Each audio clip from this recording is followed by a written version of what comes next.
I sent my cousin $800 0 cents a week so she could pretend to be successful. At her birthday, she called me cheap. 36 hours later, I posted the receipt and watched her world implode quietly. I didn't expect a thank you. I didn't expect flowers, but I definitely didn't expect, "You're just here for the free food, right?" Ava said it loud enough for the whole roof to hear, her glittery champagne flute catching the light like she was accepting an award for the pettiest human alive. Laughter exploded around her, not the polite kind but the cruel kind that makes your skin crawl. I stood there, holding the $200 gift I'd wrapped an hour earlier, wondering if anyone else at the table realized I was the one who paid for all this. My cousin Ava, my spoiled, picture-perfect influencer wannabe cousin, looked me straight in the eye with that mocking smile I knew too well. In that moment, she wasn't just laughing at me, she was erasing me. I waited for someone, anyone, to step in. Maybe her boyfriend, maybe our Aunt Karen, but no one did. No one ever does. Instead, Ava kept grinning like it was all a bit, like I hadn't spent 11 months sending her $800 a week because she couldn't manage her finances after quitting her job to become a wellness content creator.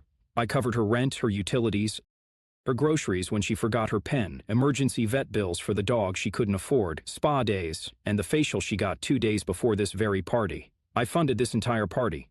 Her Great Gatsby theme with the balloon arch, the rooftop staging, the floral installation with her name in gold foil, even cupcakes she wouldn't let anyone eat until she posted a boomerang.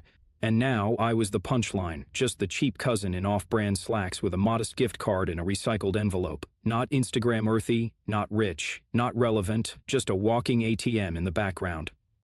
I stood frozen, cupcake in hand, her laugh still ringing in my ears. Then I placed it down, calm and precise, like I was setting down the final payment in a transaction I never agreed to.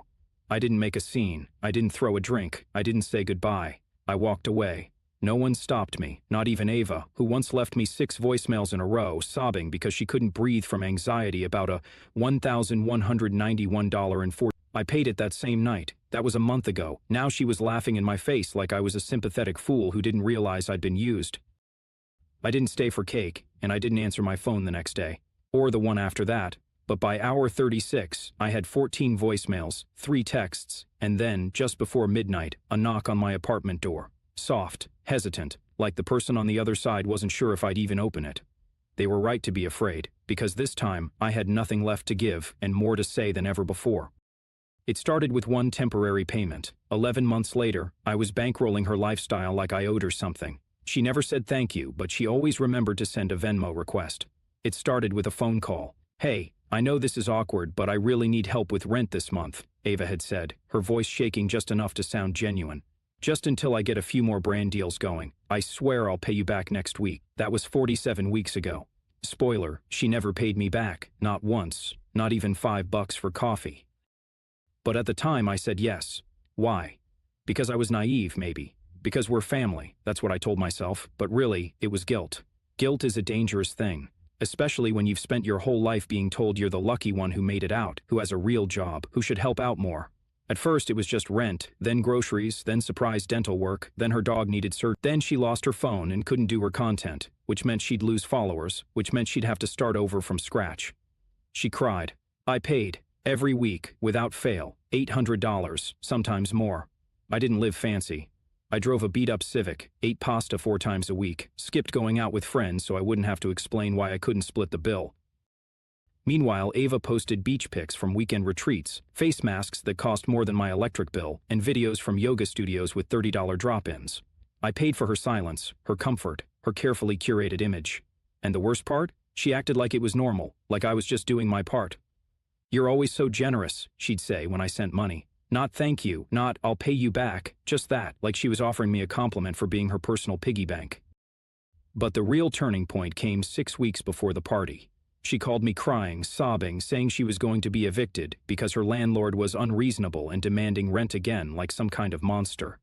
"It's just temporary," she sniffled. "Please, I'm drowning." So I wired her $2,400 in one hit. The next day, she posted a photo from a new spa, the caption reading, "When you realize the universe provides." I stared at it for a full minute, rereading it over and over. I was the universe now.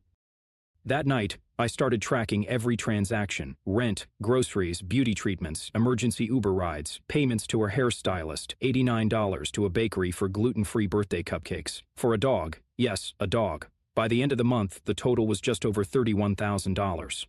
I could have bought a new car, paid off my student loans, traveled somewhere. But instead, and still, she called me cheap. That word cut deeper than I expected because she'd said it before. It started as a joke one time when I brought beer instead of wine to a family barbecue. She rolled her eyes and said, "Wow, budget front and boring, classic you." Another time when I turned down her suggestion to go in on a joint birthday trip to Cabo. She muttered, "Don't be so tight." I ignored it. I always ignored it because she was going through a lot. Because she didn't mean it. Because I was the responsible one, the calm one, the one who always picked up the pieces. But something changed after that spa post. Something cracked. The next time she called to say her Wi-Fi was shut off, I paused. I let the silence sit longer than usual. "You there?" she asked, her voice already turning defensive. "I'm here," I said slowly, "but I'm not sure why." She got quiet. "Because you always help," she finally said. "You said you'd always be there for me." And there it was, not gratitude, not humility, but entitlement. She didn't see my help as kindness. She saw it as her right, like I owed her a lifestyle. I realized then this wasn't support anymore. This was servitude. That week, I didn't send the $800. The next day, I woke up to 3 missed calls, then a text.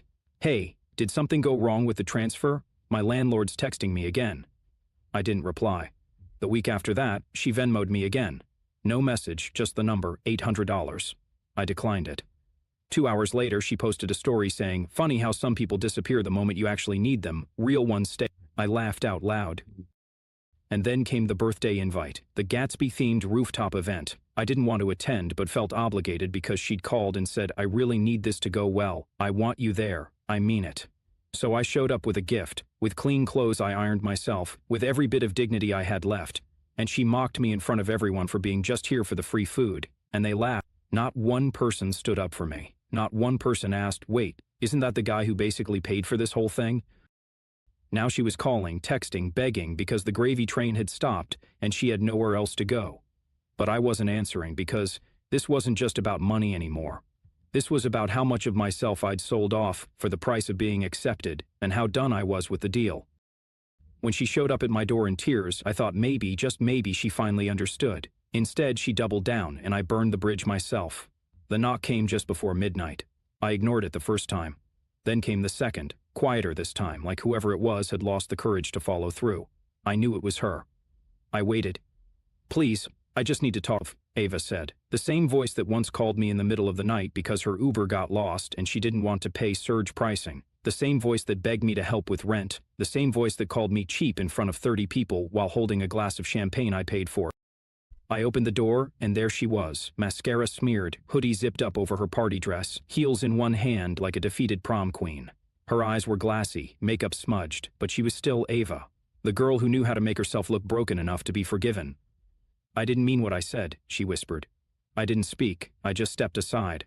She walked in slowly, like a child waiting to be scolded. "I was drunk," she started. "It was a joke. I didn't think—" I cut her off.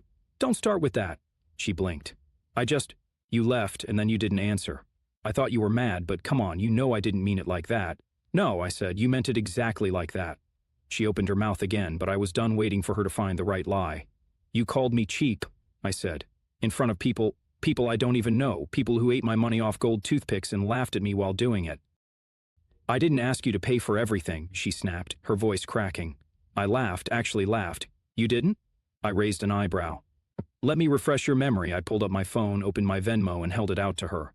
Page after page, $800, $400, $1,200, even $36 for sushi because her card was weird.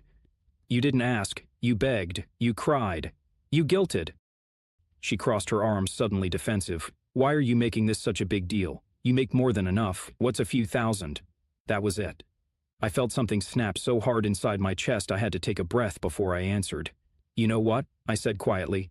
"I make enough, I do. And for 11 months, I lived like a ghost so you could look alive. I ate ramen so you could post lobster rolls. I skipped therapy because I couldn't afford it after paying your rent.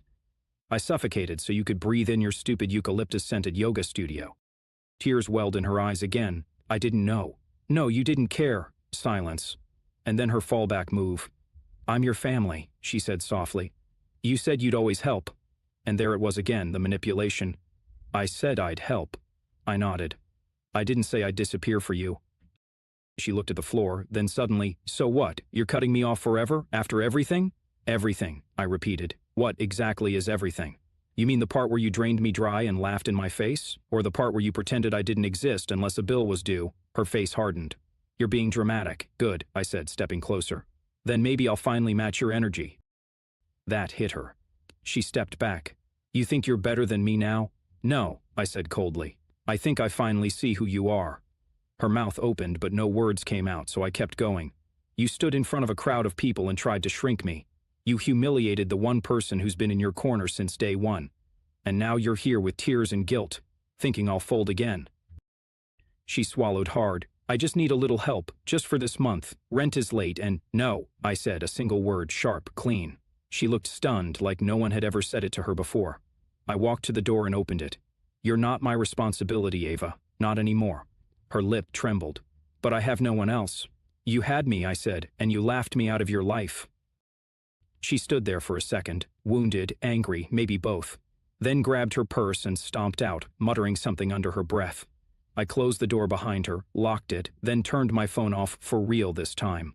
No more transfers, no more requests, no more pretending that being used is the same as being loved.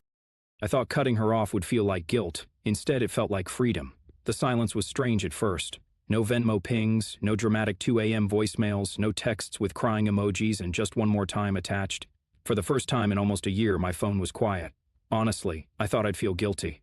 I thought I'd lie awake at night wondering if she was okay, if she made rent, if her dog got fed, if she'd post some cryptic story that would make me second-guess everything. But I didn't feel guilty. I felt relief, sharp, electric, overwhelming relief. It was like someone had taken bricks off my chest I didn't even realize were there. I cleaned my apartment, paid my own bills, and had money left over. I bought groceries for me and didn't have to subtract Ava's $800 from my weekly budget. I even booked a therapy session I'd been putting off for 6 months. And still, no word. Not from her.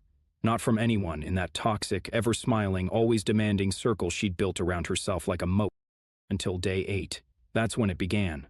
At first it was subtle, a reposted Instagram quote, "Cutting people off doesn't make you strong, it makes you heartless." Then a story of her crying, cropped just right to show smeared mascara and a plush blanket, captioned, "Some people only love you when you're useful." I rolled my eyes so hard I thought I'd lose vision. Then came the text. "A patient came in who I thought we were better than this." I didn't reply. The next day, another. Just let me explain, please. I need this to make sense. I can come over. Just talk." Still no reply. And then, of course, the escalation. That Saturday, I ran into her mom, my aunt, in line at the grocery store. "Oh, you're alive," she said, with a cold smile loud enough for people to hear. "Aida said you've been distant." I didn't respond. I just a polite nod, paid for my groceries, and left. By Sunday, Ava's tone had shifted completely. "Ava, look, I know I messed up, but I didn't mean to hurt you. I just panicked. Everyone was watching, and I tried to be funny. It was a joke. You matter to me. You always have. Please don't hate me." I stared at the screen for a full minute, and then I did something I hadn't done since all of this began. I put my phone down and went outside. I took a walk, got a coffee, sat in the park with a book, and didn't feel the crushing weight of someone else's panic on my shoulders. I wasn't a fixer anymore. But Ava didn't stop. She texted again and again, then called, leaving a voicemail that started calm and dissolved into... It wasn't about rent anymore, or the party. It was about control. She could feel it slipping, and she was spiraling.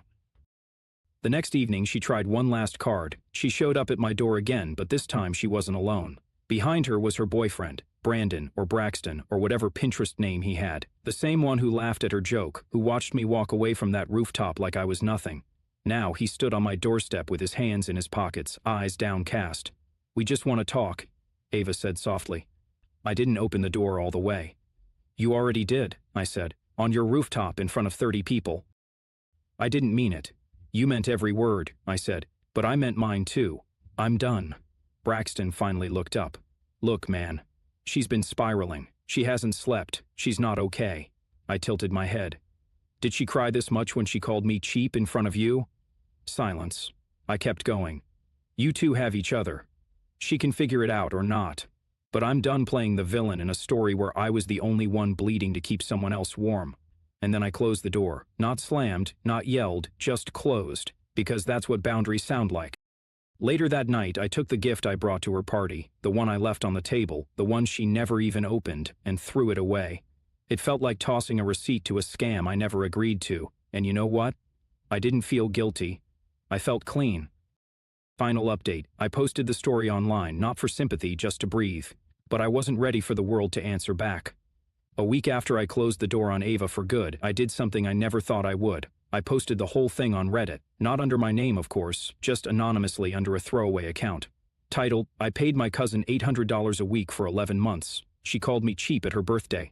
I left without saying a word, no hashtags, no edits, just the truth. The post blew up.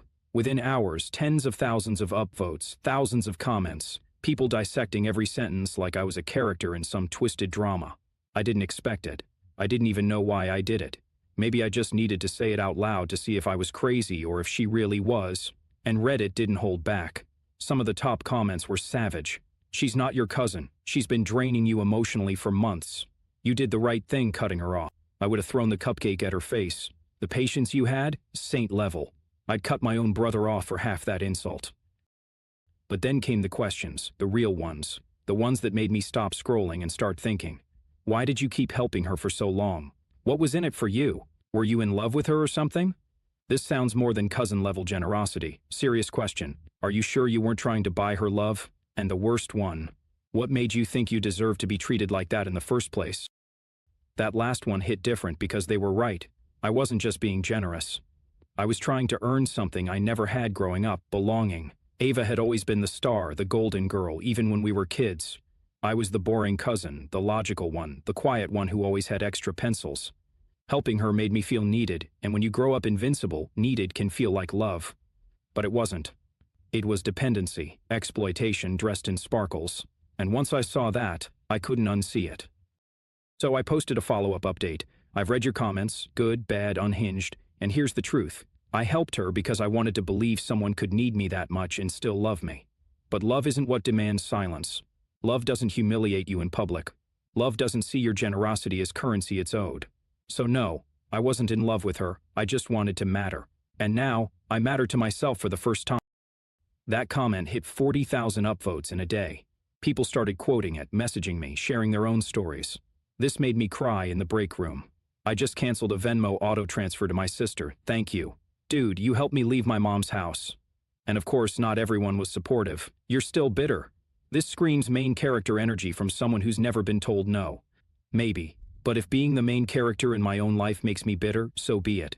I was an extra in everyone else's drama for too long. Now, I don't send money out of guilt. I don't answer middle-of-the-night sob stories. I don't live with my phone vibrating like a slot machine every time someone needs a little something. I take walks. I cook for one. I sleep. The other day, Ava texted again. Ava, I miss how we used to be before all the whatever this is. I didn't respond because whatever this is the first time in my life. Do I forgive her? I don't know. Some days I think I do. Some days I remember the look on her face when she called me cheap after I'd held her up like scaffolding for almost a year, and I realized she didn't just take my money, she tried to take my dignity. And that's the last thing I'll ever loan anyone again. So now I'm here, talking this, watching strangers read my life like a novel. Some cheer, some cringe, some don't believe me, and some see themselves in it. And maybe that's why I posted it in the first place. Because if someone else out there is being used, quietly smiling while they're drowning, wondering if they're the crazy one for finally saying no, maybe this will help them breathe. Or maybe not. I don't pretend to have the answers. But here's what I do wonder. If someone only loves you when you're useful, did they ever love you at all?